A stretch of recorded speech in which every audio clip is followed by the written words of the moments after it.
You're not ugly, you're just unfinished. You're one habit away from turning your face into a weapon and you don't even realize it.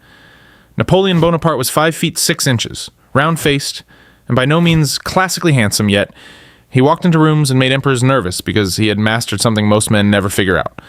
Presence starts with the face you build, not the one you're born with. Step 1, get lean. The single fastest thing you can do for your face is lose body fat, and I'm not talking about getting shredded like a bodybuilder. Henry Cavill's Superman jaw didn't come from genetics alone. It came from dropping to around 10% body fat, which stripped the fat padding sitting over his cheekbones and jawline. You don't see that jaw when it's buried. Cut your calories slightly, lift weights 3 to 4 times a week, and eliminate sugar completely. Not reduce it. Eliminate it because sugar is the one thing actively destroying your skin and inflating your face every single day, and most guys have no idea what it's quietly doing to them. Step 2. The mouth that closes deals. Muhammad Ali didn't just win fights. He won rooms, cameras, and crowds before he ever threw a punch. And a huge part of that was his smile. Your teeth and breath are either opening doors or slamming them shut before you speak. Switch to an electric toothbrush, run whitening strips 3 times a week, and fix your breath because the most attractive face in the room means nothing if people are stepping back when you talk, and the worst part is, nobody will ever tell you. Step 3, skin and grooming. Brad Pitt in Fight Club wasn't working with a 10-step routine.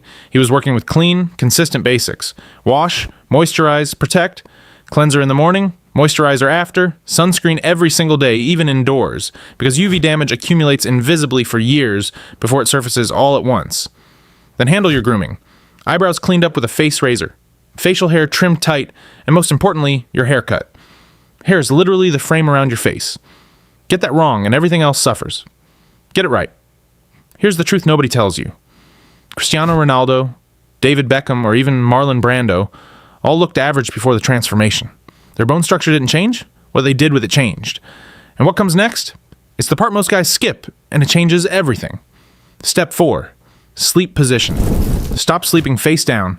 Every night you spend face planted in a pillow, fluid pools in your face and compresses your features.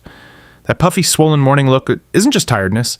It's structural damage compounding over years.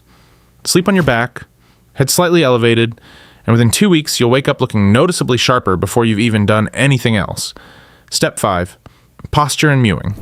When David Beckham walks into a room, his jawline arrives first, and a massive part of that is posture. Chin up, shoulders back, tongue resting flat on the roof of your mouth. That last one is called mewing, and over months, it reshapes the forward projection of your jaw. Pair it with hard gum to strengthen the masseter muscle, and your face literally becomes more angular over time. Combine that with a straight posture, and the jawline you already have becomes visible for the first time. 7 steps. No surgery. No excuses. Napoleon built an empire without perfect looks. You can build a lethal face card without perfect genetics. Start today, stay consistent for 90 days, and you won't recognize yourself. Subscribe for peak looks, confidence, and plus 10 attributes. Down below is an ebook listing every step it takes to reach the best version of you without overcomplicating it.